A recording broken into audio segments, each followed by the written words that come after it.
Dark History of Cats. Pag-uusapan natin ngayon ang mga superstitious beliefs about cats, ang pagkakaugnay nito sa mga witches at ang kanilang nakakagimbal na kasaysayan. Alam nyo ba guys, kung meron mang hayop na dapat maghigante, ito ay mga pusa. Kung may nababalitaan tayong animal cruelty sa panahon ngayon, wait lang, pag-usapan natin ang history nila. Malamang iba sa inyo magtatanong, ba't pa kailangan ungkatin ang nakaraan? Mahalagang malaman natin ang kasaysayan guys para maintindihan natin ang kasalukuyan and hopefully maging basihan natin para hindi uulitin ang mga pagkakamali at para mabago ang ating future. Isa sa mga pamahiin na maaring narinig nyo na ay kapag nag-cross ang landas mo sa isang itim na pusa, pinaniniwala ang malas ang dulot nito.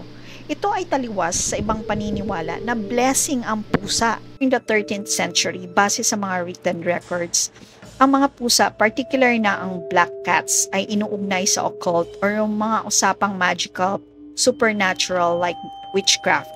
Naglabas ng document si Pope Gregory IX, ang Vox in Rama, na nagsasaad na black cats are incarnation of Satan. Dito nagsimula ang Inquisition at pagtutuligsa sa mga pinaniniwalaang witches kasama ang kanilang mga pusa. Vox in Rama. Noong 1233, nag-issue ang Pope ng decree na tinatawag na Vox in Rama to King Henry of Germany.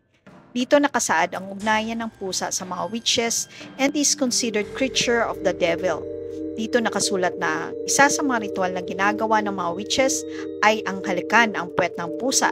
At sa ritual na ito ay lalabas si Lucifer sa anyong tao sa taas pero ang lower body ay sa pusa. Kahit 12th century nilabas ang Vox in Rama na ipasa ang practice ng pag-torture sa mga pusa until 18th century.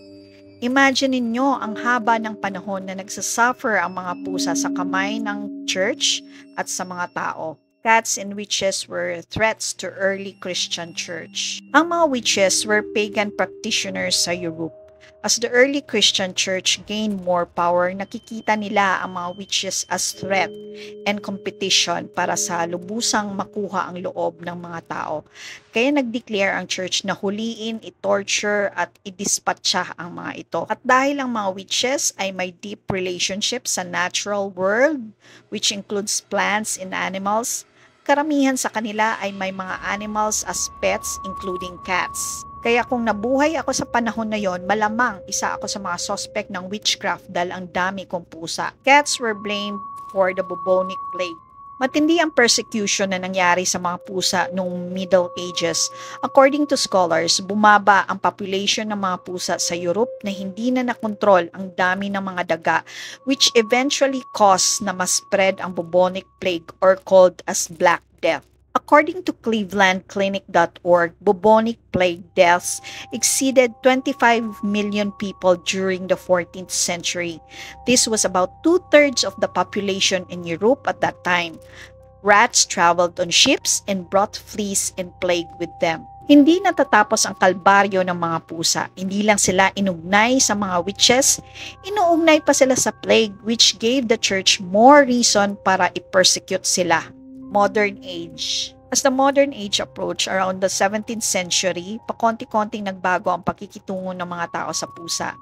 Muli silang naging companion ng mga tao at naging reliable na controller ng daga. Let me end this video by telling a good story. This is about Cardinal Richelieu during the beginning of the 17th century. He had great love for cats. Marami siyang mga pusa and some of them were rescued cats. Ginawa niya isa sa mga halls sa Versailles as shelter for cats.